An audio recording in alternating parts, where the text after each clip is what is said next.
dengan melalui teknologi, terus membantu pupuk yang subsidi misalnya dari pemerintah, atau penyuluhan atau subsidi atau pembagian gratis benih, ya kan, itu bisa untuk membantu kegiatan pertanian supaya lebih maju dan berkembang. Ya. Nah, dampak-dampak negatifnya di desa itu apa yang mempengaruhi? Itu bisa terjadi karena lahan itu dipakai terus, baratnya lahan itu diporsir, tidak dirawat. Nah, akibatnya tanah itu menjadi kesuburannya berkurang. Makanya perlu adanya seperti tumpang sari, seperti penggiliran tanaman. Itu tujuannya untuk menjaga kesuburan supaya tanah itu tetap subur dan gembur. Seperti tanam padi, kan tidak bagus kan kalau tanam padi terus, harus diselingi apa? Palawija misalnya, atau biasanya diselingi kacang tanah. Terus ada juga masalah karena kebijakan-kebijakan yang tidak sesuai dengan kebutuhan, makanya timbul masalah.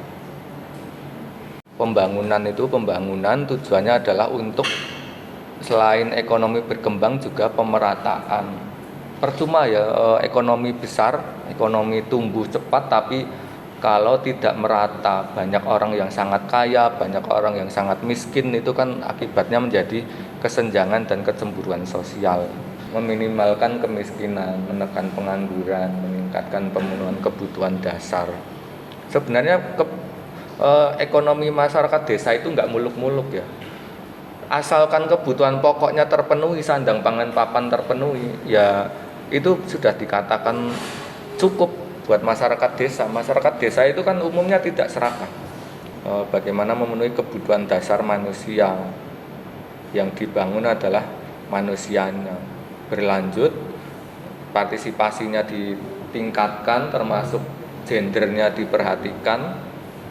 Kemudian ada rapid rural appraisal, ada participatory rural appraisal. Ini adalah metode untuk melibatkan partisipasi masyarakat secara menyeluruh.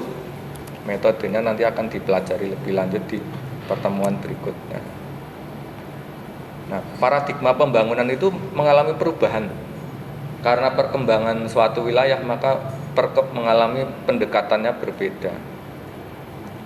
Kalau zaman dulu yang penting pertumbuhan ekonomi maju, ini sudah dikatakan bagus. Tapi kalau pendekatan baru, dia menekankan selain pada pertumbuhan ekonomi juga pada keadilan sosial. Keadilan sosial semua bisa dirasakan, pembangunannya, terus kedamaian, kualitasnya, termasuk dari keberlanjutannya.